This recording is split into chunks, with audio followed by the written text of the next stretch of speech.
Hello everyone and welcome. If you have had a chance to get away, welcome back.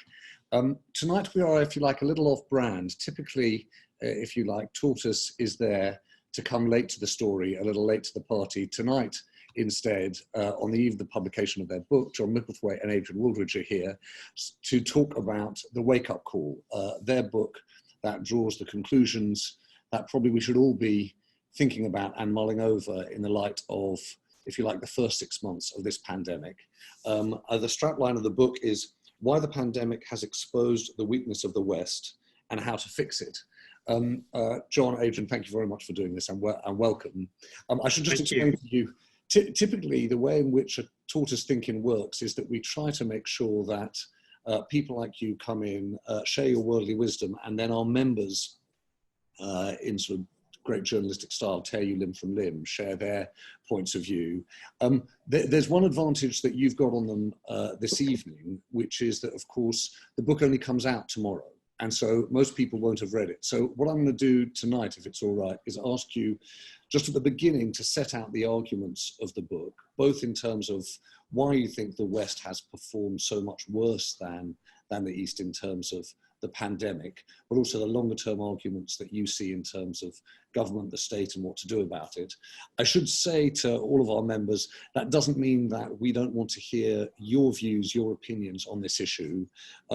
If you remember, I think it was in late April, we started a discussion at Tortoise about how the pandemic hadn't changed as much as it had revealed. And one of the things that it had revealed was the scale of Easternization and the challenge of democracy. And when I was reading your book, there's a very pithy line in it where you say, you know, it started out people thinking it might be China's Chernobyl, but it's now being questioned whether it will be the West's Waterloo. But the line that really struck out to me was like 2/3 of the way through the book, where you said perhaps the most worrying element of this whole crisis has been that enlightened autocracies, the idea that enlightened autocracies are better at dealing with problems than chaotic democracies.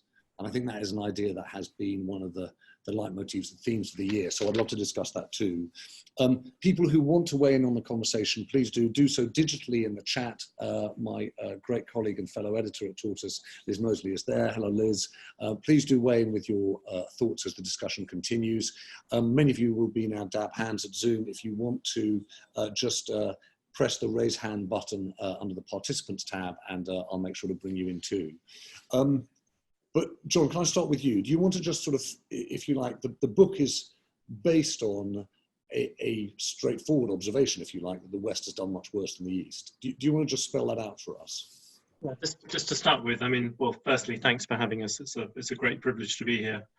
The starting point was looking, I suppose, at the numbers. And the way we look at it is that COVID was an examination of government. And what happened under that examination, we can, there's no point in going into great detail about the numbers, is that in terms of deaths per million, Britain is up above 600, even under the revised numbers.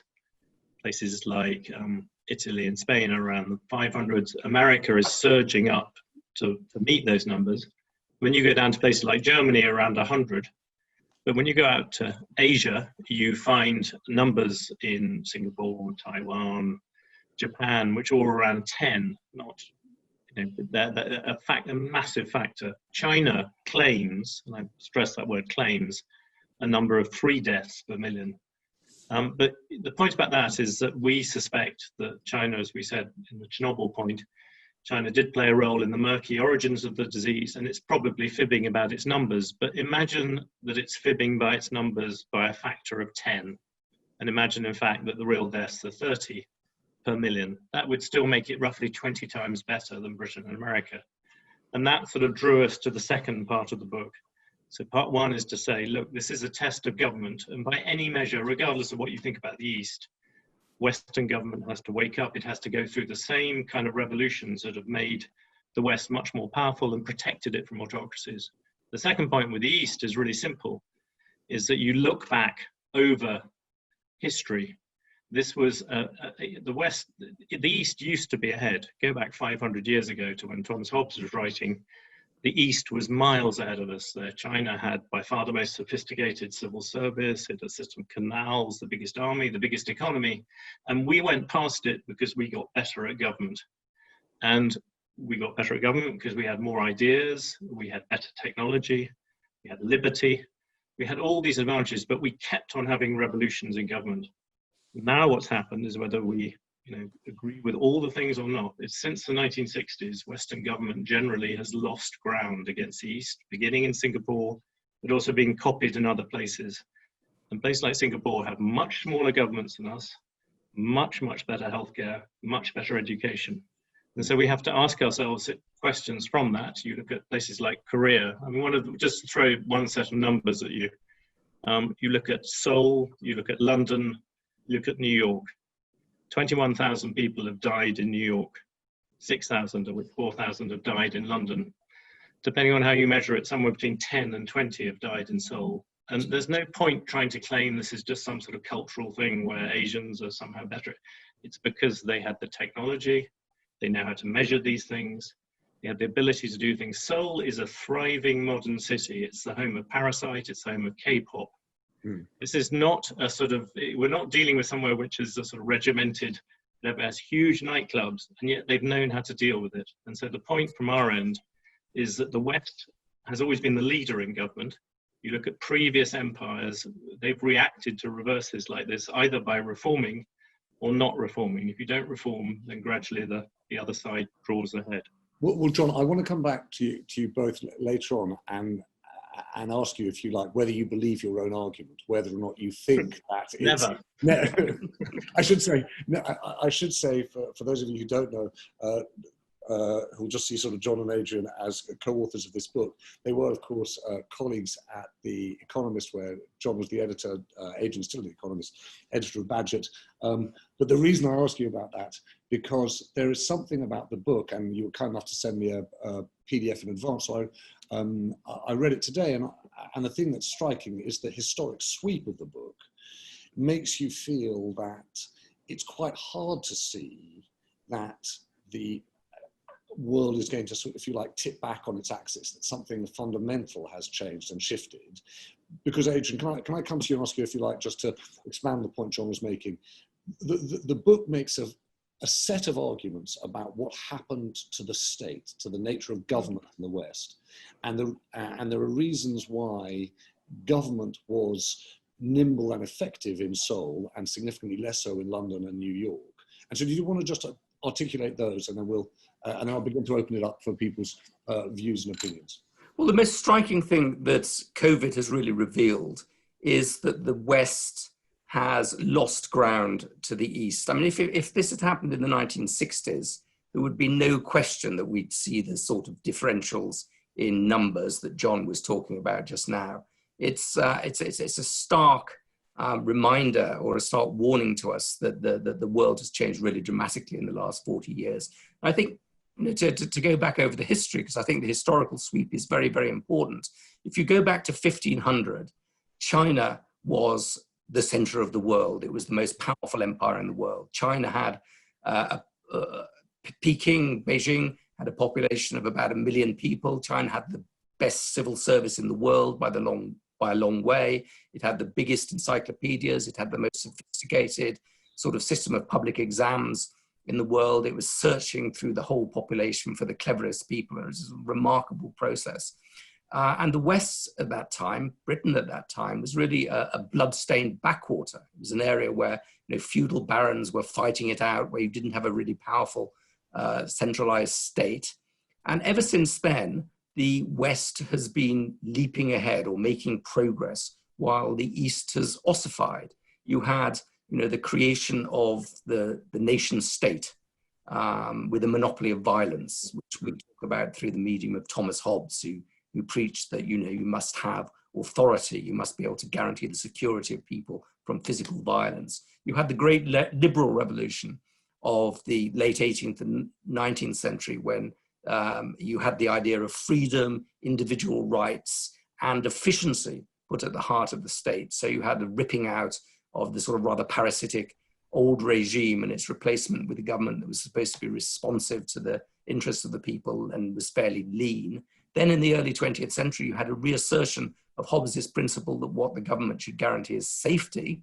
But this time it was not safety from physical violence, but safety from disease, safety from old age and the risks attached to it, pensions, education, a national minimum of healthcare. So you had this really constant process of reinvention in really exciting and galvanizing ways. Then something happened roughly about the 1960s when the West stopped reinventing itself. It became ossified, it became self-satisfied almost. The state began both to bloat and to stop reinventing itself. And at that exact time, the East, led very much by Singapore, began to invent new forms of state. It became meritocratic, it became lean, it became efficient, it became in many ways, focused on providing the best possible services for its population. And that spread. It spread to Korea, it spread to Taiwan. It's also now spreading to China over the last, we think of the Chinese economic miracle over the last 30 years, but there's also another miracle, and that's a miracle of state building. It's not an attractive state, but it can do things that it couldn't possibly have done 20 or 30 years ago. So what we're seeing in COVID is our first reckoning with a massive change in the balance of state capacity across the world. And let's just talk though about the argument you then make, which is you say, look, as you just laid out, Adrian, Asia rebuilt, but at the same time, the state in the West overreached. And the argument at the heart of the book, if I read it right, is that from the 1960s onwards, we've seen the government apparatus in the West overreach, overstretch, a lack of talent. Just talk about what you think are the problems weighing down the state, because it explains the argument that you've got for more government, but better government. Well, the most important is overreach, which happened in the 1960s. The state began to promise more and more things.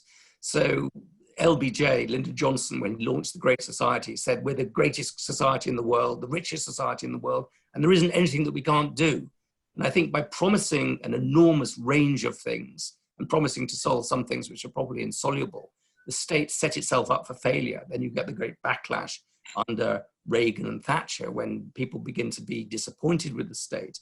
But other failures of the state, I think, are that it's outdated in many ways. I mean, obviously in this country, we have the ginormous House of Lords, which is like a great symbol of being outdated. It's overstretched. It's trying to do too many things, many of them incompatible at the same time. It's opaque. It's very hard to understand what the state is doing, particularly hard to understand the numbers that you see coming out of the state. The simple basic accounting is not there. It's been captured in all sorts of ways by vested interests, as we can see all the time. And it's old, as it were. It's the most important of those vested interests is the old. And the old really are using the state to provide themselves with benefits, which are far in excess of the sort of benefits that in a rational world they'd be getting. That's true in this country. I mean, the triple lock and the rest of it, we see older people being protected, under COVID from the economic shock of COVID that everybody else has had to bear. But also particularly true in the United States, which is massively skewed welfare system towards the old and away from the young. It's talentless. I mean, in the sense it has great difficulty recruiting talent, particularly in technology and high-tech areas. So I think in the United States, if you look at the average age of people in the tech business, in government, it's towards 50. So and that's not where the talent in that sort of area of technology lies. And finally, and I think in many ways, most importantly, it's finding it very difficult to attract good leaders. Yeah. So if you go back in Britain, let's go back to the 1960s. You'd look at, a bit before the 1960s, you have the aristocracy giving its best people, in the sense of Winston Churchill, obvious symbol of that. You have the labor part, the labor movements, the working class labor movement, giving people like Bevin, fine trade unionists. You have the intellectual aristocracy, who giving people like Crossman and Crossland and Harold Wilson. Now, on all fronts, we have a political leadership that doesn't have the sort of talent that one would hope for in a democracy. I mean, I think Disraeli said something about the people opposite him being a collection of exploded volcanoes. Well, I wish to God that the current cabinet at least had once been volcanoes. I mean, they haven't so much exploded as their molehills, exploded molehills at the moment. We have a real problem with leadership, partly because really good people go into the private sector, go into global companies because they want a global outlet for their talents, but partly because as a country, as a people, we denigrate our leaders. We constantly mock them. So it's partly the nature of the media, the nature of the followership, that all along this front, we have a crisis of government. And that is not the case to anything like the same degree in Asia, particularly East Asia. And John, there are a bunch of people now making points, and I'd like to bring them in. I'm going to do one thing first, though, which is, I said to you, do you believe your argument? And what I meant by that was, there's an odd thing, I think, for us journalists, which is when we have to dish out an opinion, on a weekly magazine or a newswire, somehow that feels light and relatively easy. It's somehow different when it's a book. There's something more durable about a book, and it's going to last. And I wondered, in trying to essentially run an analysis of what's happened to the West as this pandemic unfolds, your thinking has changed. And the reason I put that to you is that in the course of the last few months, personally, I found myself much more radicalized each week by what I've seen. Yes, absolutely. And the scale of the problems feels more than, and I don't mean to belittle it, but much more than administrative, much more than about just competence. There are these deep structural issues around inequality, disruptions of technology, fundamental flaws being exposed in our systems of democracy, and as we've also seen, injustice and fundamental issues of race, identity, and justice. And it seems to me as though the agenda that you've got, which is let's have much better government, let's bring in talent, let's be more competent, let's be more transparent, less corrupt. These things are all essentially the baselines of competence. They're not fundamental structural remakings of the state in a way in which you set out nation state, liberal state, welfare state. Well, two things. One, I think you're right. I think that as we wrote this, I think we began to realize just how big the challenge was. And one very obvious point at the moment is in America, you have an election going on. Yeah. And you have, on the one hand, Donald Trump, who blamed China quite a lot of this. But on the other side, you have a lot of people saying once Trump has gone, things will change. But that doesn't seem right to me. It's not Trump's fault that America has a healthcare system that does not, was always set up to deal with rich people wanting, surgery by choice rather than looking after poor people in the way that you would expect when a pandemic hits. It's not Trump's, Trump did not start police violence. He may not have helped that much during the course of what happened after George Floyd, but, I covered the Rodney King beatings. Not much has changed since then. What's gone wrong with American schools has been going on for a long, long time.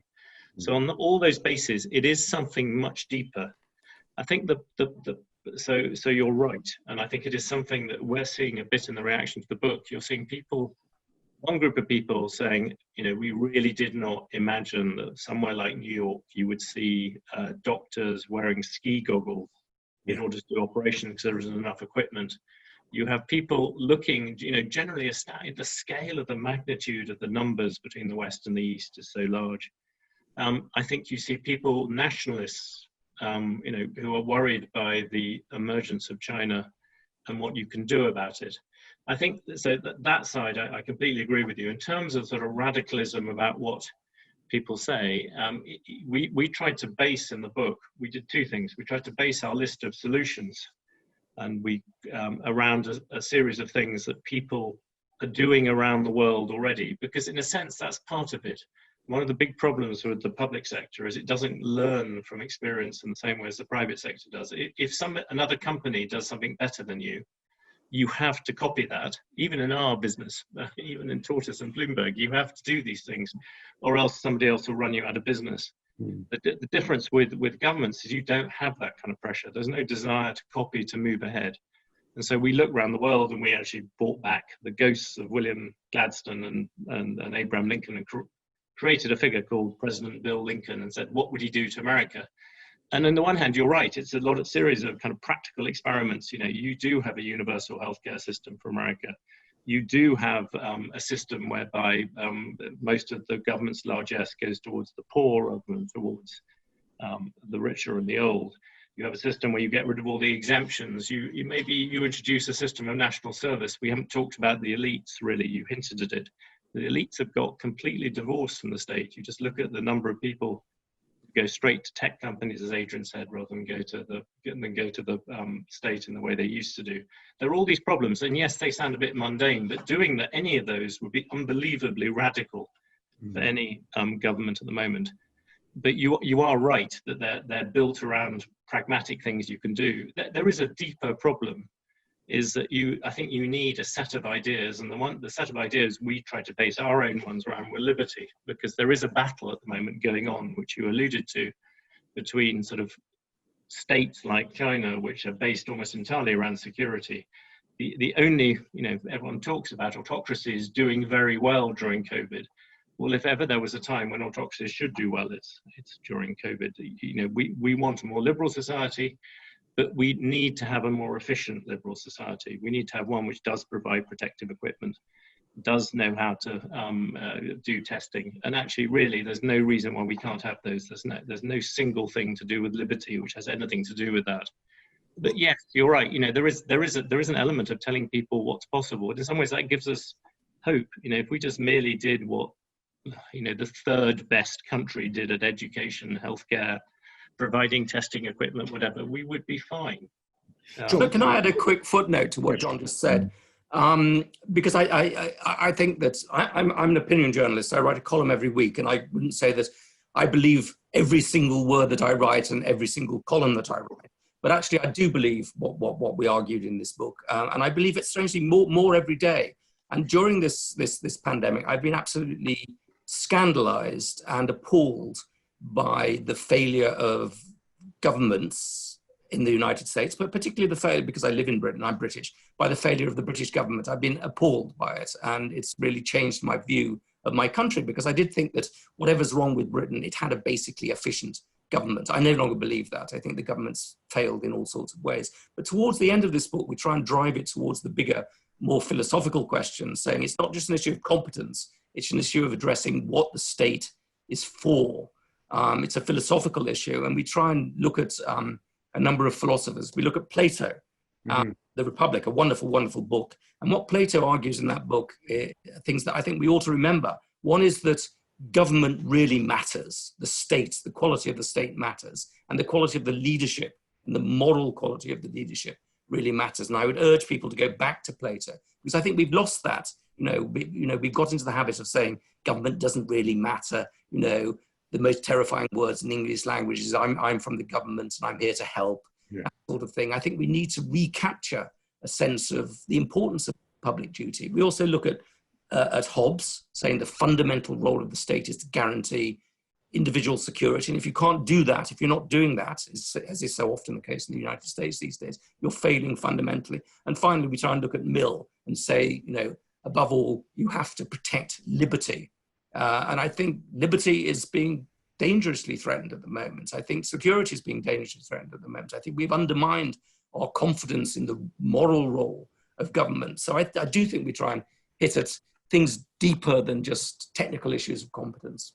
All right, I'm going to, Adrian, John, I'm going to try and bring in a bunch of people. I'd like to come back to the point that you make about the argument for liberty and perhaps some of the reasons why democracy feels so chaotic now. There are a host of people who've made points in the chat while you've been speaking, and some of them I'd like to bring in as many as possible now. I'm going to start, if I might, actually, with Anil Patel, just because Anil picked up, John, on the point you were making about soul. And if you like, there's a second volume of this book to be written, which is what is there to be learnt from what the East is doing right? How do their governments work and how they're doing right? But Anil, you were making the point about how soul operates. Yeah, I mean, John's point about liberty, I think, kind of is linked to the wider point about culture, which affects attitudes towards liberty. And the point I was making about soul is that their test and trace program does things that simply wouldn't be possible in this country. So one super spreader, for instance, visited loads of gay clubs in Seoul and kind of spread the virus through that. And people were traced through mobile phone data and credit card data. And that simply wouldn't be possible in the UK, and certainly not in the US, for all sorts of reasons, not least their attitude towards liberty, which is deeply ingrained in culture and can't be changed at a whim and during a crisis. Can I come back on that? I mean, the answer is, yeah, some of it is to do with fundamental choices about what liberties you have, but a lot of it is also to do with just the inability to do it in the first place. It's like China has a system where if you get on a subway car, they will, you go on, they look at your system in Shanghai and they check who's been on which subway car. So if somebody's who's had COVID, they can then try and trace them. But that's all very creepy. But the basic fact is you couldn't even dream of doing that on London transport. It's, we're so far behind in terms of the Internet of Things that it's not there. And I think, yes, you're right about some of the things Seoul did, but you look at Japan, a lot of things there are just simply having abilities of nurses and people to trace who has been there. And so the answer is yes, civil liberties comes into it, and we're not denying that. But I don't think if you had a system that people had a way of getting in contact with people afterwards, if they thought it would save lives, then they might be up for it. It's more that there are two issues. One is liberty, but the other is just simply capacity. And we don't have the capacity.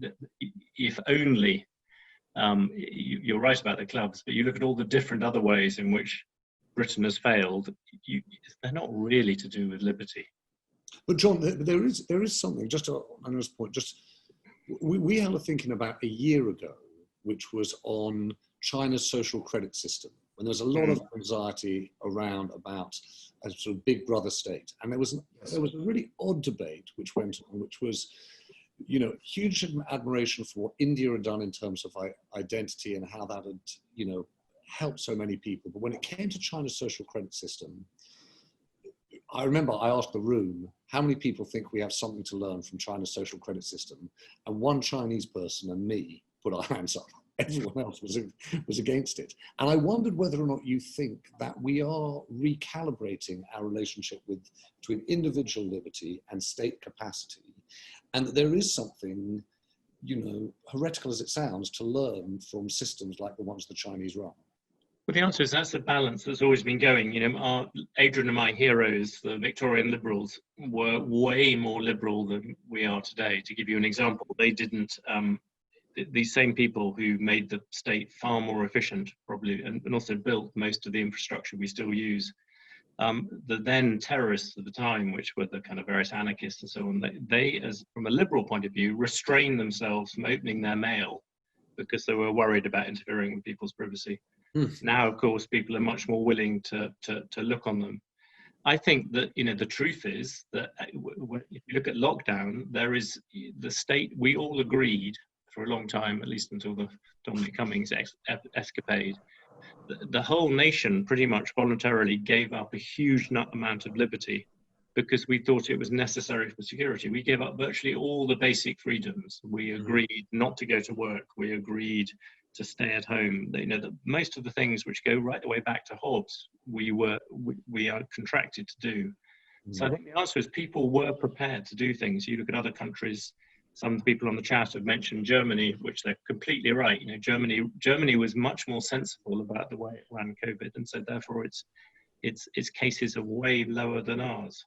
And what part of the deal there was that people trusted the state and followed its instructions, and that is part of the deal of liberty. The balance between liberty and security has always gone backwards and forwards. At this precise moment, we're worried that in the aftermath of COVID, as people begin to really take on just how badly we did, people will go too far in the direction of security, and we want to make the argument for liberty very actively. But you're right. If you took all those people who went to a club and asked them, would you prepare? Are you willing to give up some degree of liberty in exchange for helping save lives? Many people might say yes. And I think one of the things on your particular thing, I think people now might answer the question differently to last year. I think so. But one of the things we try and argue in this book is if you know why liberalism is important and has advantages is that it tends to link surveillance, insofar as you have to have surveillance, with accountability, and it's absolutely vital that we have to link surveillance with accountability. Now, I think we will actually have to move towards a world in which there is going to be more surveillance because of the problem of pandemics. But if we acknowledge that, we need to make sure we regulate it properly, and we need to make sure that we collectively are always in charge, not sinister people that we don't know anything about. The other thing that we try and say in this book is one of the really important reasons why we need to try and win this battle, as it were, between China and the West is precisely because China is so good at what it does. And it's not because it's a weak country, it's because it's a strong country, which is actually quite good at doing certain things. And some of those things which it's quite good at doing, in many ways, are quite attractive to people. You know, the big brother is quite attractive because he protects you. So we need to, you know, both regalvanize our governments and make sure that liberalism is at the heart of our government, precisely to prevent too many people from being attracted by the alternative model. Right. I'm going to invite Adrian, John. I'm going to invite a few of men just to weigh in. I wanted to bring in, if I might, Yasmin Abdel-Majid, partly because Yasmin early on in the chat raised a question about the extent to which that decline of the West since the 1960s also related to what it had done internationally. Yasmin, over to you. Thanks, James. My question is about when you say something changed and the governments of the US and the UK, etc., no longer made those developments. And my question is, was it because of, say, the independence movements from countries that have been colonized, or was it a result of American hegemony post-World War II? Was it related to Vietnam and the changes domestically in the United States and Vietnam because of the Vietnam War? I'm curious because I think a lot of what we see now is a result of those changes in the 60s, and also perhaps a broader question of what was rewarded in society. I think what we're talking about, a lot of folks have pointed to this idea of competence, and that brings to mind, well, why would there be a reduction in competence? Perhaps because competence wasn't what was being rewarded ultimately. And that's a reflection of maybe a shift in values in the society more broadly. And because it's a generational thing, we will only see the decay, 5 decades in the future. And that's kind of where we are now, or 6, 7 decades. So I'm curious where you think why that change happened and whether that decline in competence is due to the values changing. I'm going to take a few, Yasmin, thank you. I'm going to take a few points around. Partly, I want to just pick up on the point that Catherine Simmons has been making, which is the idea of East and West. Is there a problem with that itself? Catherine, are you there? Yes, I am. Yeah, I mean, I think the conversation moved on a little after I made that point, but I think, when I think what I'm hearing when you're talking about West, I think you really mean mostly the UK and the US. I mean, I think it would be unreasonable to say that governments in Eastern Europe, for instance, hadn't reinvented themselves since the 60s. And also we've seen some pretty amazing leadership from, for instance, Angela Merkel and Jacinda Ardern, who are both very, well, there's a little bit of conversation about New Zealand as a Western state, but I'm pretty convinced it is, certainly was last time I looked at my passport. So I think that's sort of those, and equally in terms of power transfer, I think there's perhaps a move from power away from, certainly away from the UK, but also to an extent away from the US and perhaps towards China. But I'm not sure that Japan is any more powerful than it was 30 years ago, or Korea even. It's probably wealthier.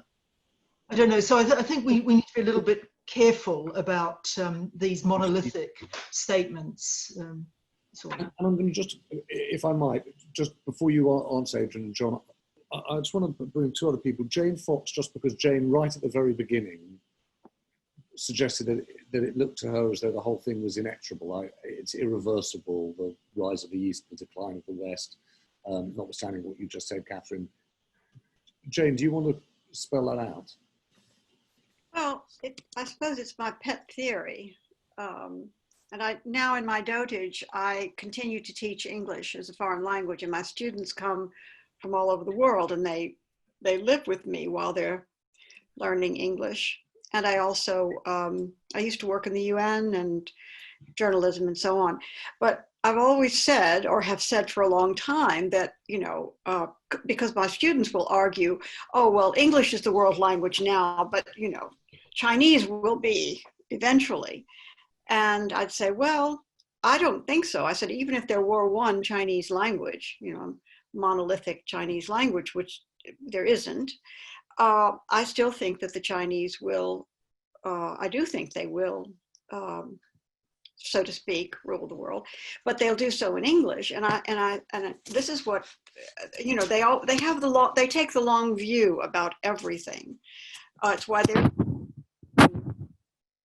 probably, other reasons, still standing and quoted.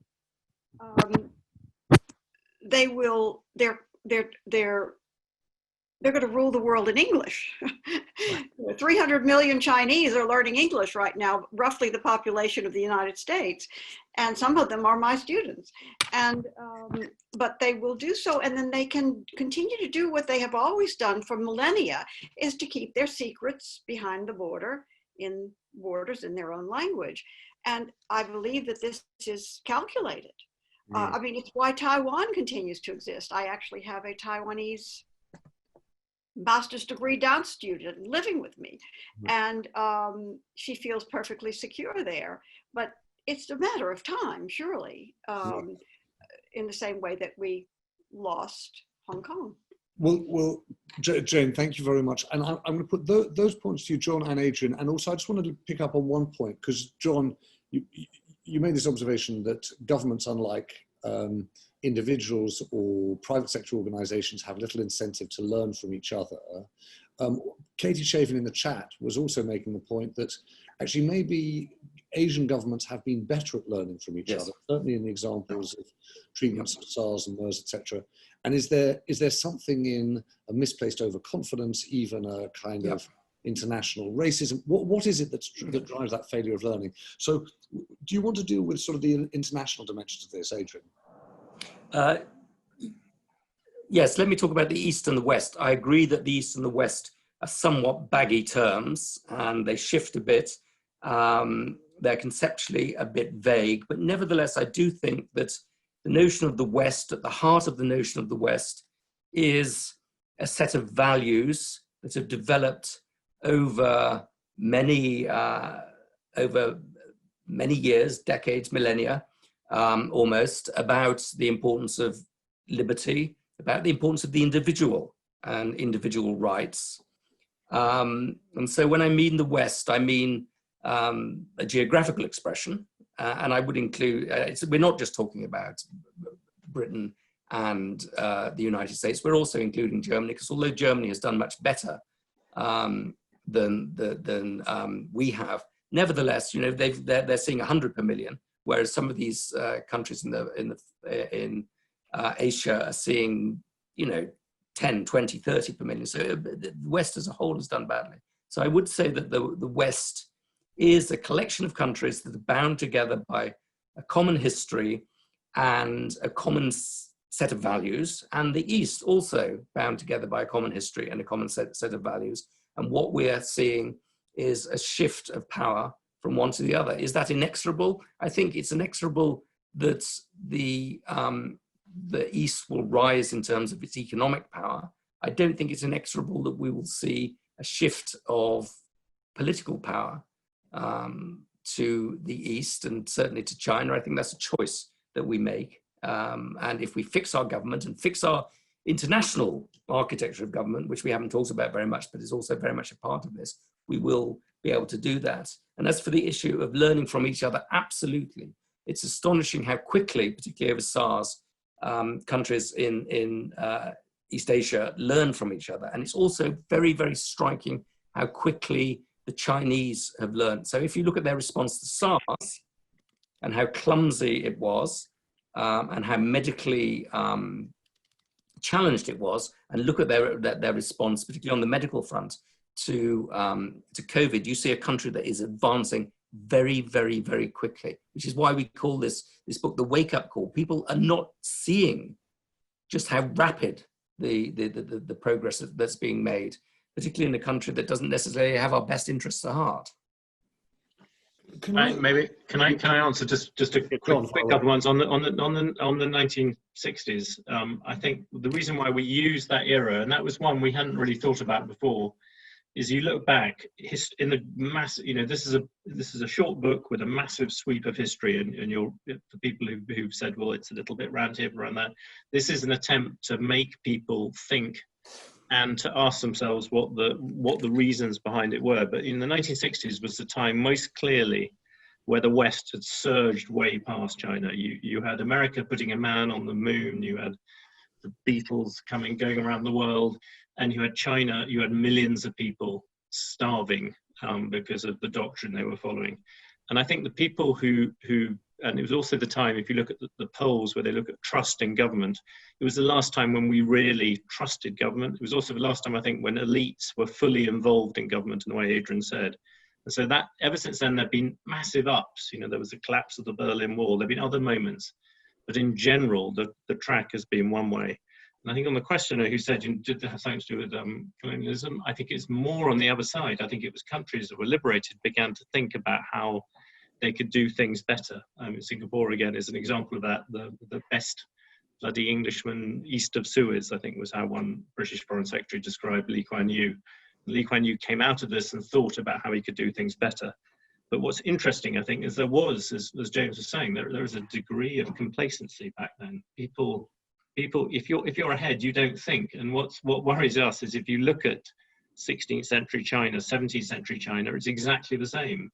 China just thought it was so far ahead that it didn't even bother to think about these barbarians who were where China was using gunpowder to make fireworks. The British and the French were using it to blow each other out of the water and eventually blow the Chinese too. And I think that is the sort of lesson of this book. We're trying to say, look, it doesn't have to be that way. And on the particular, the other point I'd make is on the issue of the West. By any measure, and various people have alluded to this, the Western democracies are enormously stronger than the autocracies. But as long as you have a divided West, it doesn't work.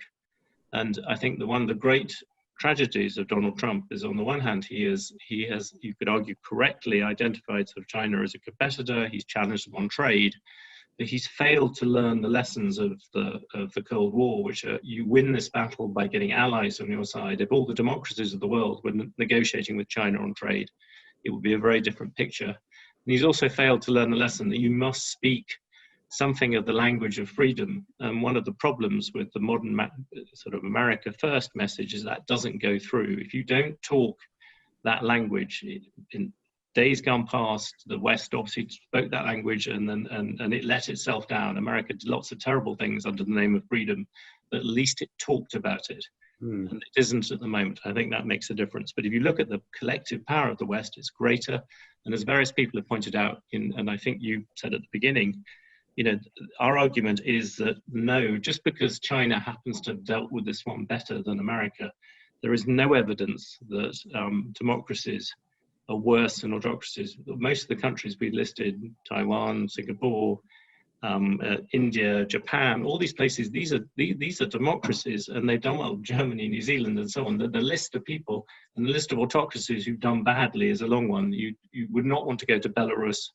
You would want not to go to North Korea. You would not want to go to Iran. All of those have done terribly under this.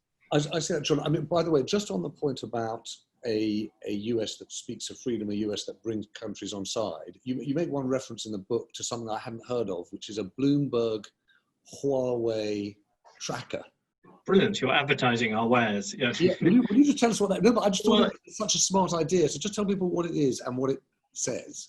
It's a smart idea. Amazingly, most smart ideas at Bloomberg have nothing to do with me, but this was actually partly to do with me. Is that if you look at it's just a map showing the world and showing the places that have accepted Huawei and the places that have not. And basically, if you look at the list of places that have said no to Huawei, which, whatever the pluses and minuses of that argument, this is something that America claimed was incredibly important, that it was essential to its national security, and yet it's basically persuaded, I think it's Australia, New Zealand, Taiwan, Japan, and us, sort of, to back its case. It may be one place more. Most of its traditional allies have said no, and you could argue maybe that's because the Huawei kit is terribly useful. Maybe America hasn't made the case strongly, but by any measure, it is an estimation of soft power. America cannot persuade the allies whose security it guarantees to back it on this. Yeah. And that is partly to do, you might argue, with the individual argument. I'm not going to get into the rights and wrongs of Huawei, but it's also a lot to do with just the lack of moral suasion. Yeah. And so part of what we ask sort of our imaginary Bill Lincoln to do, yes, there are lots of things you need to do in terms of protecting the West and changing government within the West, because then you can prove that you're better than your opponents. But something else is actually bringing the West together, and that is something I think everyone should care about on this call.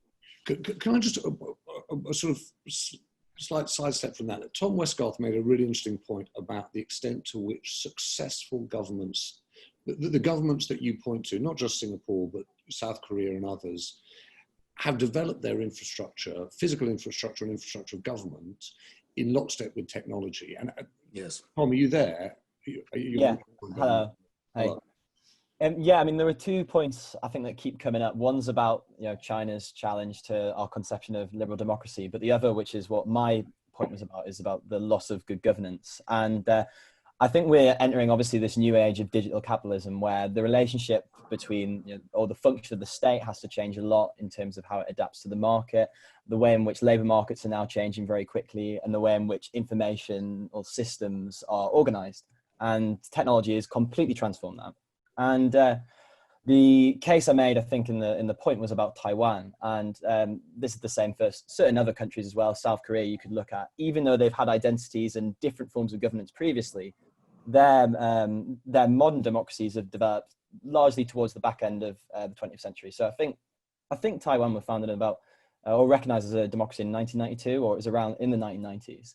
So this idea that their democracy had developed alongside the age of the internet has meant that they've actually had to adapt the way in which systems are organized in lockstep, as you suggested, with technology. And that's meant that they've been able to adapt to modern problems very quickly. So Taiwan have a really good example where they use a lot of open data. So what they do is there was an example, I think, where, sorry, let me get the point correct.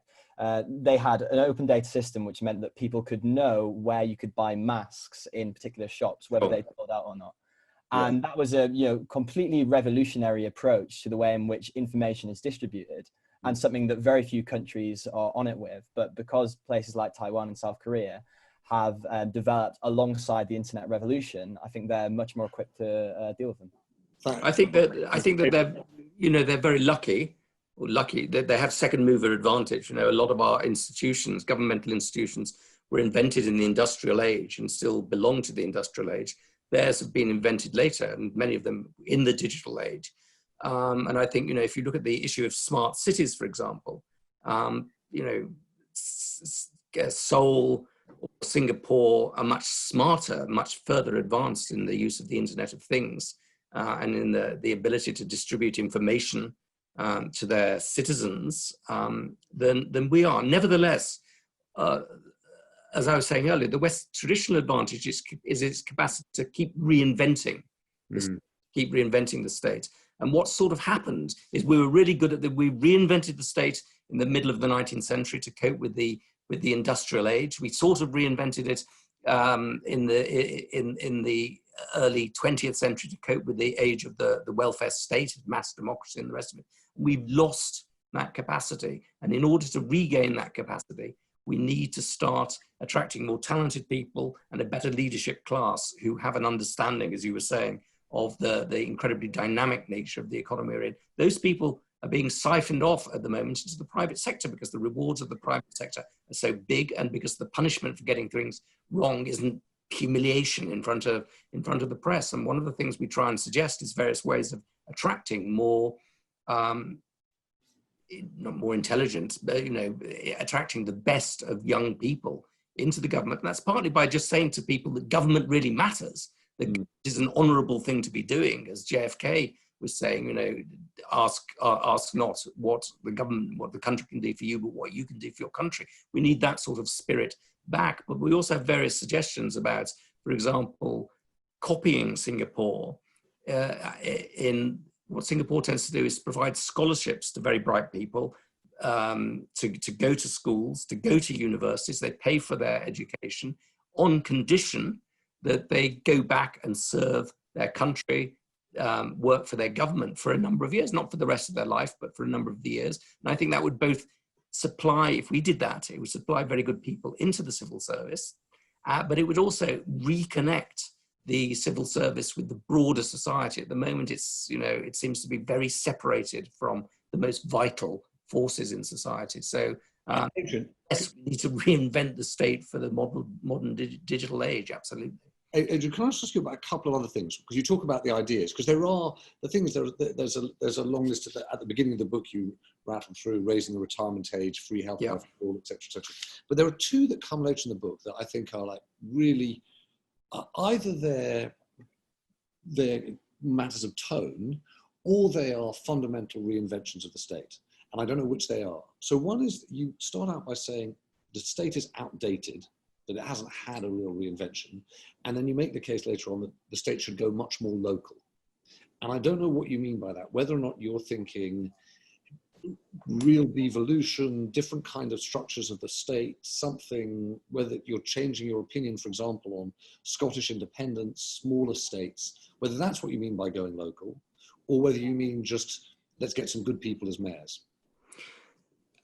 Well, on the question of being outdated, I think there are sort of technical ways in which the state is outdated, in the sense that we have, for example, the House of Lords, as I mentioned before, which is not something that you would invent from scratch, and not something that I think is really serving its purposes. So there are all sorts of ways in which we've inherited institutions that aren't really, in the sort of awful management phrase, fit for purpose. And, you know, whatever one thinks of Dominic Cummings, he does have at least this burning sense of trying to reinvent the state for a new age, recruiting people who are au fait with digital technology, modern quantitative techniques, and things like that, reorganizing the way that Downing Street works to bring more people together, to have a sort of Bloomberg-like working space and things like that. So I think that in that sort of sense, it is an outdated institution. But more importantly, I think we haven't had, as I said, if you go back through history, whenever there is a big technological revolution, we have always had a wholesale reinvention of the state.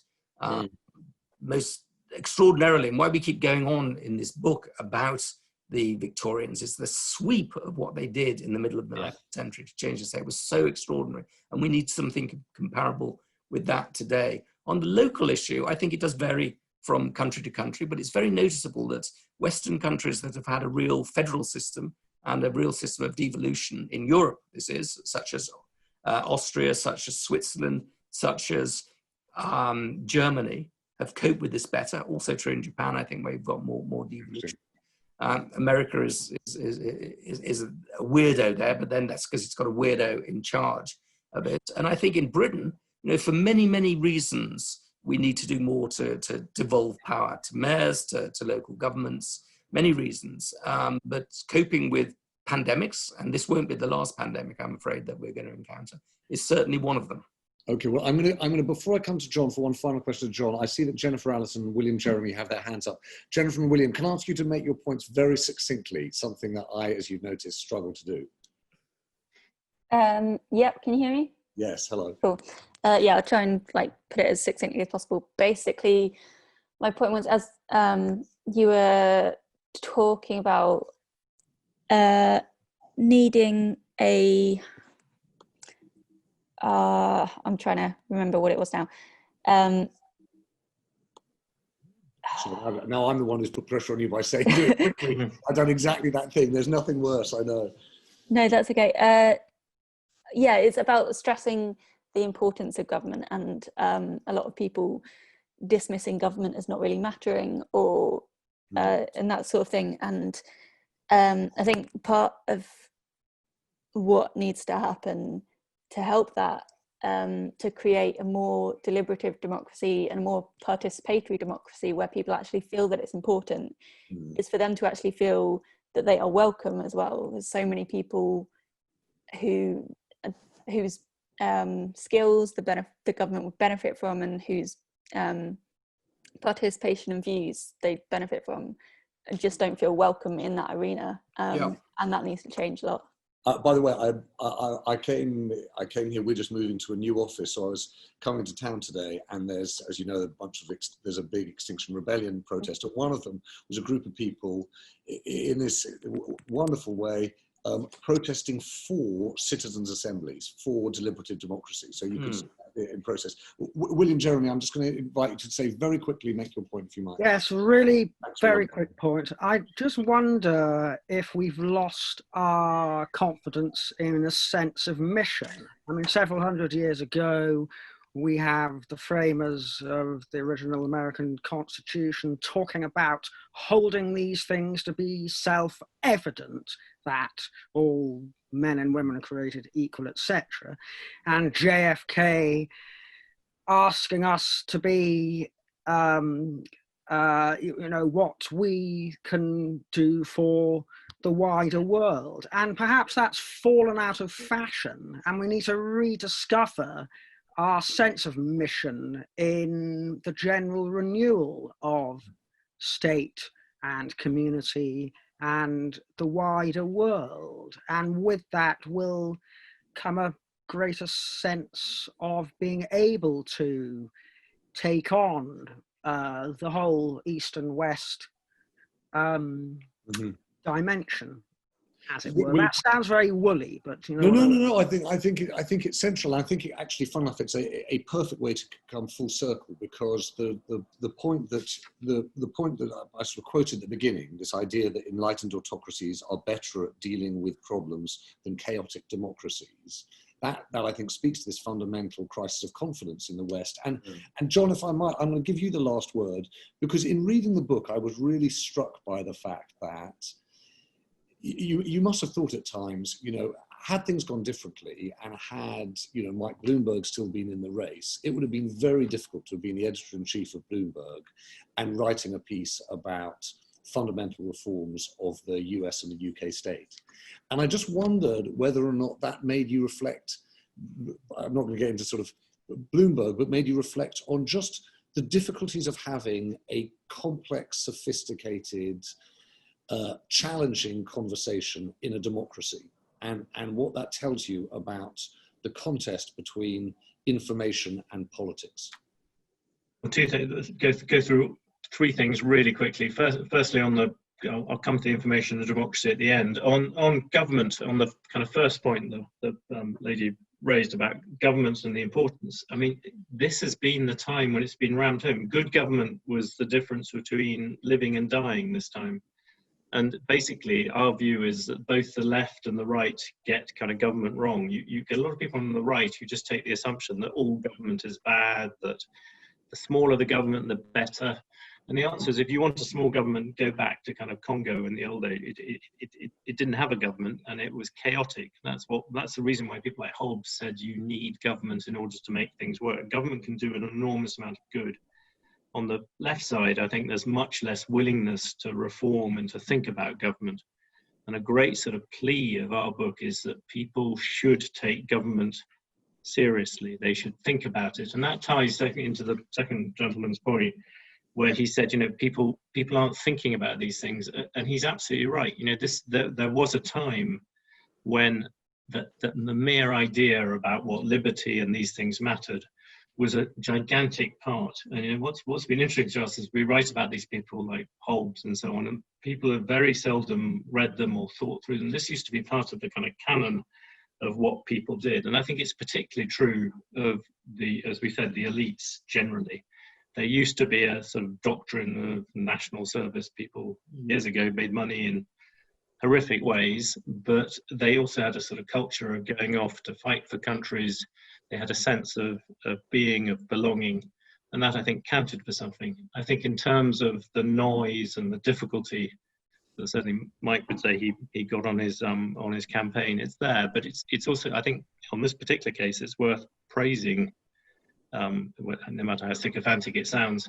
Bloomberg, in one respect, is that, you know, here was a member of the elite who did try to do something, and the traditional method of which, or the new super rich have tried to change the world, is by giving money away, doing philanthropy.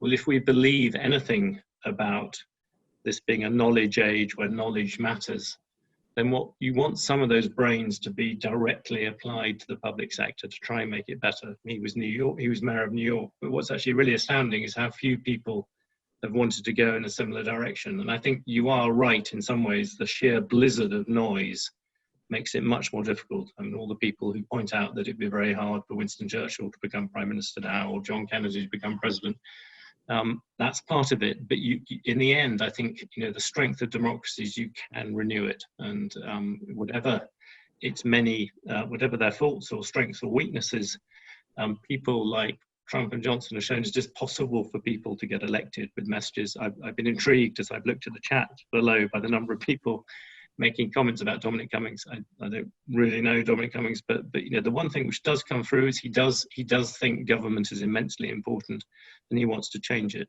You know, we might all disagree about various ways in which he follows that through, but in a sense, in that one respect, he's on to something, and he's correct. Well, on that note, both Adrian and John, but everyone, thank you for joining us this evening. Thank you for ending on a note that goes against the grain. That's always welcome.